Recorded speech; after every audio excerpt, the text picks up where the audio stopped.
Hi, it's Lauren Gafer here, and welcome to another episode of Feel Good Friday. Now, today I want to talk about what your food cravings are trying to tell you, because I work with a lot of women who come to me with food cravings. Specifically, I would say about 90% of the women who come to me are struggling with sugar cravings, cravings for sweet things, carbohydrate cravings, all that kind of thing. That's the most common type of cravings that I see in women that I work with. But there are other types of food cravings, and I want to touch on these today because these are your body trying to actually tell you something. Now, our bodies are always trying to remain in balance, and they will send us warning signs to tell us things, but we're really good at ignoring those signs and ignoring our bodies and telling ourselves that they don't really mean anything. But really what our bodies are screaming out and trying to tell us something, and these are sometimes what our food cravings are trying to do.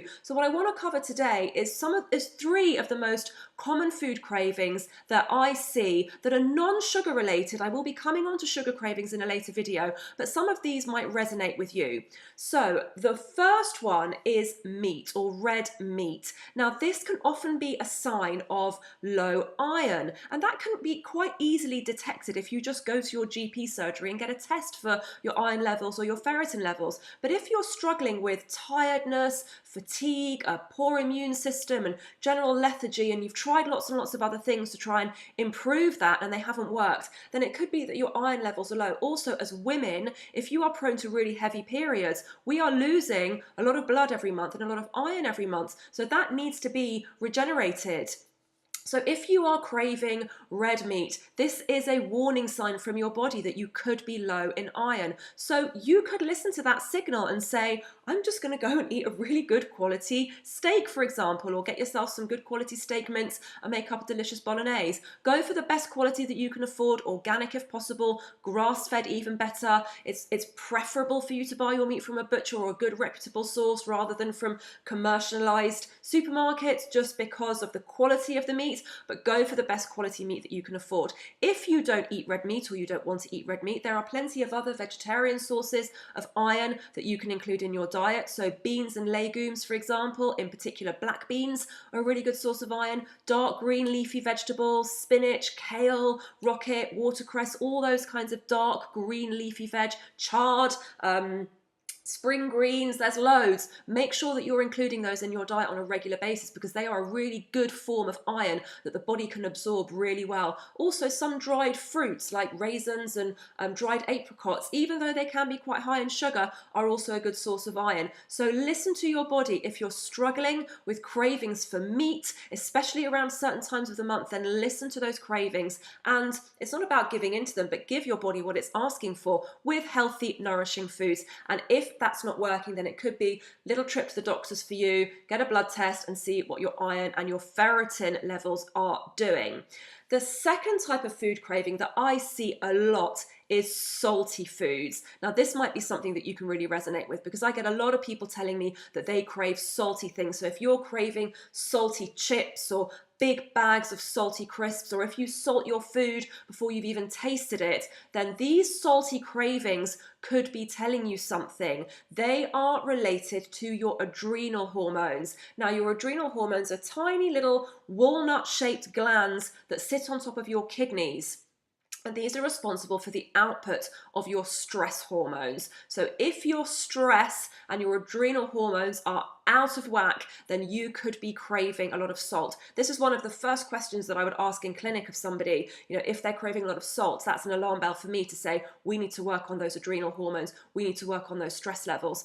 Do you have a very stressful lifestyle? This is where we need to start looking at your lifestyle. Are you living life 100 miles an hour? Do you have a lot of external stresses coming your way all of the time? Now, we can't always control the external stresses that are coming to us, but we can control what we do to handle them, how we manage those, how we manage our stress levels. Are you sleeping well at night? Are you building in some kind of relaxation into your routine? Is there some self-care going on? If none of that is happening, then that is the number one thing that I would say you need to look at. Sleep, self-care, relaxation, a little bit of time for you. There has to be time for you, and that is going to help to bring those cortisol levels down, help you to manage your stress better, and ultimately, work towards reducing those salty cravings.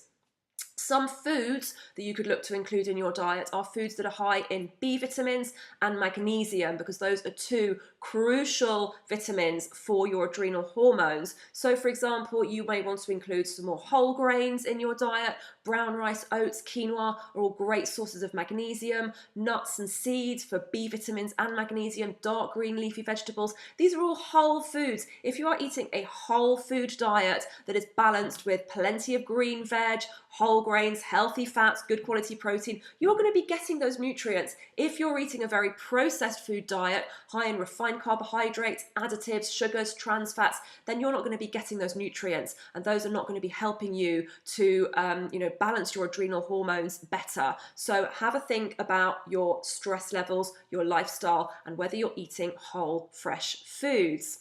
Now, the final craving that I see a lot of, and that people might not kind of, link to some kind of deficiency, is fatty foods, fried foods. So if you're craving a lot of fish and chips, again, if you're craving deep fried things or crisps and those kinds of foods, so it might not just be the salt that you want, but you're really craving that fat.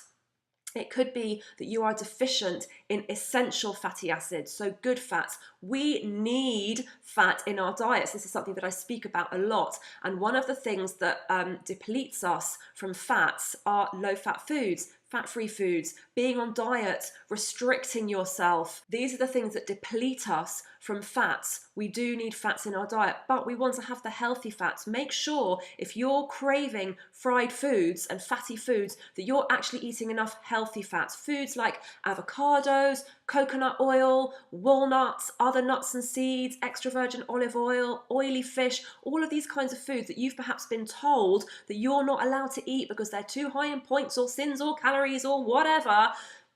Don't go for that. You need these foods in your diet. In fact, go to my previous video, one of my previous videos, Do Avocados Make You Fat? And I talk about all the incredible benefits of avocados and why you need these foods in your diet and how in the long run, they're not making you fat. So go back and watch that video if you haven't seen that one before.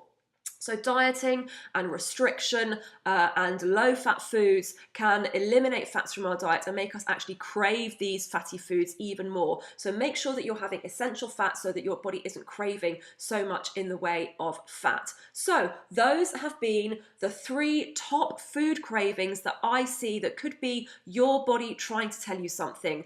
Red meat could be telling you that you are deficient in iron. Craving salt could mean that you are too stressed and you need to have a look at your lifestyle. And craving fatty foods and fried foods could be a sign that you are not getting enough fat in your diet. Now, I have got a free download that you can sign up to if you just go to laurengafer.com/snacks, which is an ebook of quick and easy sugar-free snacks to help you with your cravings. That's laurengafer.com/snacks. It's completely free. Just pop in your email address and I will send it straight to you. If any of this has resonated with you, if you've got any questions about this topic at all, please leave me a comment below this video and I will give you anything else that you need. If you've enjoyed this video and you think that other people will benefit from it, please do share it out amongst your friends and family, or give me a like, a follow, or a subscribe, because I would love for you to get notified when I bring out more Feel Good Friday videos. I would be really, really grateful. Thank you so much for joining me on this video, and I will see you on the next one when we will be talking more about sugar cravings and common triggers for sugar cravings. So I will see you on the next video. Take care. Bye.